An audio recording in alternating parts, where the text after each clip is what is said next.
ସାଙ୍ଗମାନେ, ଦୁଃଖକୁ ମୁକାବିଲା କରିବା ଏକ ଚ୍ୟାଲେଞ୍ଜ ହୋଇପାରେ, କିନ୍ତୁ ସେଠାରେ ଅନେକ କୌଶଳ ଅଛି ଯାହା ସାହାଯ୍ୟ କରିପାରେ। ତୁମର ଭଗବାନଙ୍କୁ ସ୍ୱୀକାର କର, ବିଚାର କିମ୍ବା ନିଜକୁ ପ୍ରକାଶ କରନ୍ତୁ।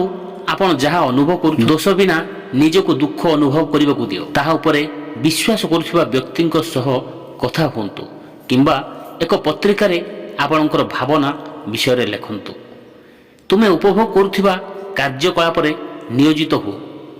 ତୁମେ ଭଲ ପାଉଥିବା ଜିନିଷ କରିବା, ଏହା ସହିତ ସଙ୍ଗୀତ ଶୁଣିବା, ବ୍ୟାୟାମ କରିବା କିମ୍ବା ଏହିସବୁ ତୁମର ମନୋବଳକୁ ବଢ଼ାଇବାରେ ସାହାଯ୍ୟ କରିଥାଏ। ନିଜେ ନିଜର ଯତ୍ନ ନେବା ଅଭ୍ୟାସ କରନ୍ତୁ।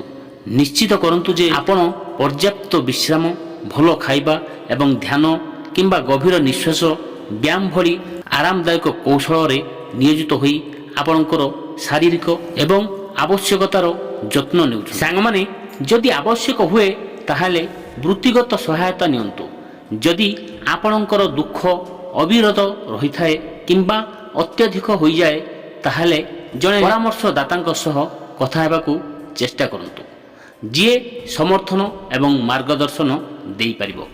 ମନେ ରଖନ୍ତୁ, ଯେତେବେଳେ ଆପଣ ଏହା ଆବଶ୍ୟକ କରନ୍ତି, ସାହାଯ୍ୟ ମାଗିବା ଠିକ୍ ଏବଂ ଆପଣ ନିଜ ଭାବନା ମଧ୍ୟରେ କାର୍ଯ୍ୟ କରିବା ବେଳେ ଧୈର୍ଯ୍ୟବାନ ଏବଂ ଦୟାଳୁ ହେବା ଜରୁରୀ। ଜୟ ଜଗନ୍ନାଥ ସାଙ୍ଗମାନେ, ଏହିଭଳି ମହତ୍ତ୍ୱପୂର୍ଣ୍ଣ କଥା ଜାଣିବା ପାଇଁ ଚ୍ୟାନେଲଟିକୁ ସବସ୍କ୍ରାଇବ୍ କରନ୍ତୁ ଏବଂ ଭିଡ଼ିଓକୁ ଗୋଟେ ଲାଇକ୍ କରନ୍ତୁ।